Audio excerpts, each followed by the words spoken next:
A internet e o meio digital está cada vez mais presente na vida de todos e do agronegócio não é diferente. Eu vou conversar agora com o Fernando Martins, ele é um especialista em transformação digital e transformação digital no agronegócio. Fernando, como que isso tem agido, como é que isso tem acontecido? Porque a transformação digital em nossas vidas, a gente tem visto. Como é que ela tem ocorrido no agronegócio? Boa tarde, seja bem-vindo. Boa tarde, obrigado pela oportunidade. A transformação digital do agronegócio, assim como todas as transformações digitais, elas ocorrem baseado em forças econômicas. Então não ocorre uma transformação digital do táxi para virar um Uber porque é bonito, é porque é muito melhor, é muito mais eficiente. E quando a gente pensa no mundo agro, você tem eficiências antes da porteira, eficiências dentro da porteira e depois da porteira. Antes da porteira na originação de crédito, por exemplo, você tem dentro da porteira todo o manejo, desde plantio, preparo de solo, colheita, tudo isso gerando dados e gerando inteligência para que você possa tomar decisões em futuras safras, né? E depois da porteira, comercialização digital, cooperativas digitais, enfim, tem uma série de transformações ocorrendo no agro nesse momento.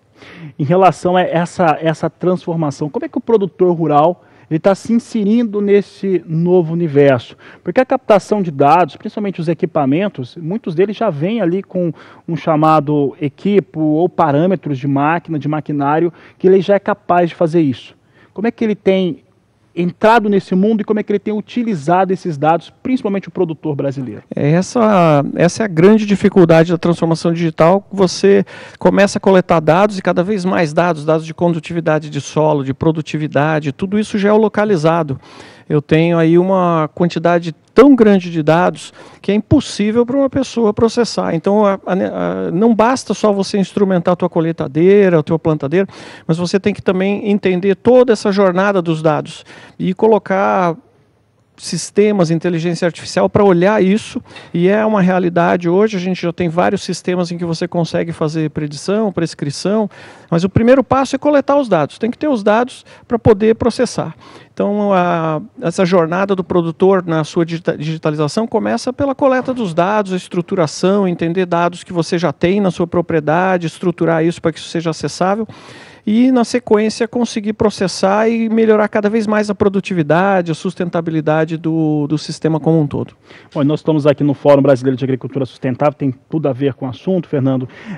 Isso torna mais sustentável, porque o produtor, eu lembro de fazer um test drive agora na última colheita de soja, aqui no Mato Grosso do Sul, com alguns amigos, colheitadeira mostrando as parcelas pelo qual passávamos, o rendimento de saca por hectare, o tempo que aquilo estava acontecendo, e ali a gente tinha apontações que mostravam onde que teria que melhorar solo e o que está faltando, o que deve estar faltando nesse solo lá para melhorar essa situação. Ela traz esse aspecto também de sustentabilidade. Sim, com certeza. A sustentabilidade depende muito dessa digitalização, porque, de certa forma, a sustentabilidade e a produtividade são muito correlacionados. Quanto maior a minha produtividade, melhor a sustentabilidade. O World Economic Forum teve um grupo de trabalho chamado New Vision for Agriculture, que eu tive a oportunidade de participar, e esse grupo de trabalho gerou um relatório em que mostra como que nós vamos alimentar o planeta em 2050, de forma sustentável. Ele é de forma sustentável com segurança alimentar, que significa que ninguém vai passar fome, segurança do alimento, esse alimento é um alimento bom e não causa consequências. E a terceira pilar desse estudo todo era a sustentabilidade. Esse estudo gerou 12 tecnologias, das quais metade são digitais, outras não são, como, por exemplo, microbiomas para sementes, etc. Eles não são diretamente digitais, mas como que eu pego centenas de milhares de micróbios, por exemplo, e escolho os bons? Aí você tem um problema de Big Data, eu tenho muitos dados, essa escolha só pode ser feita através da tecnologia digital. Então, você começa a ter a emergência de tecnologias biológicas, como o microbioma. Por quê? Porque hoje nós temos condição de processar todos esses dados, né? Você tem hoje, por exemplo, o brasileiro, você perguntou do Brasil, né? Sim. Como que o Brasil está na liderança disso?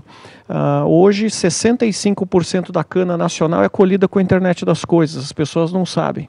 Aí o pessoal, puxa vida, esses americanos são terríveis, né? Porque eles trouxeram essa tecnologia para a gente colher aqui a cana. Não, a empresa é de Araçatuba, a empresa até chama Solinftec, um nome diferente, mas eles são uma empresa brasileira que criou uma tecnologia para instrumentação de campo, mesmo quando você não tem conectividade, e eles conseguem melhorar muito o custo e a produtividade da colheita da cana. Estão agora entrando em grãos, estão entrando nos Estados Unidos, enfim, uma empresa brasileira, inovação nacional. E por que isso acontece aqui? Porque o agricultor brasileiro ele é muito permeável à inovação. O agricultor brasileiro é diferente do agricultor americano. O agricultor americano, em média, tem 58 anos de idade, está com o burro na sombra, não quer mexer com tecnologia. Aqui no Brasil, nós estamos desenvolvendo uma espécie de vale de desenvolvimento tecnológico, de hubs, de AGTECs, que tem dado muito resultado, né, Fernando? Sim, aqui no Mato Grosso tem o AgTech Hub, nós temos em Londrina, Piracicaba. A gente não é só um vale, não, são vários. São vários vales. São vários, e cada área trabalhando com tecnologias assim, muito interessantes, usando o blockchain, por exemplo, para rastreabilidade. Então, blockchain é a tecnologia que está atrás do Bitcoin, para fazer dinheiro digital. É um banco de dados que é muito seguro. Se não fosse seguro, ninguém estaria fazendo dinheiro digital com ele, mas é um banco de dados que permite que esses dados que vêm das máquinas sejam transportados de maneira forênsica, com qualidade fiduciária, para que quando chega lá na ponta, o sujeito que compra, ele vai acreditar naqueles dados, né? É igual o seu carro, você tem lá o odômetro do carro, a propriedade daquele dado é seu, mas a acurácia, a precisão daquele dado é responsabilidade do fabricante do carro. É a mesma coisa, não basta ter o blockchain para você transportar os dados de ponta a ponta, quem tem que escrever no blockchain é a máquina. E aí você vai ter cada vez menos seres humanos olhando para os dados, porque é uma quantidade de dados muito grande, né, na agricultura. O pessoal até me pergunta assim, puxa vida, tem automação industrial, por que é só agora que vai acontecer a automação na agricultura? É porque a agricultura é muito mais complicado do que a automação industrial. É muito mais complexo. Muito mais complexo. A exuberância divina que você encontra no campo, né? Cada folha é diferente, cada metro quadrado tem uma condição diferente de solo. Variáveis que são... Variável. Dentro de uma fábrica da Ford, quando eles estão montando o carro, todos os parafusos são iguais. Eu não preciso ter um banco de dados para me dizer qual que é a rosca daquele parafuso. Exatamente. Agora eu preciso ter um banco de dados para me dizer como é que é aquele solo. Então essa variabilidade, exuberância divina da agricultura deixa o sistema de controle muito mais complexo e muito mais importante você ter tecnologias digitais para poder lidar com essa quantidade enorme de dados, né?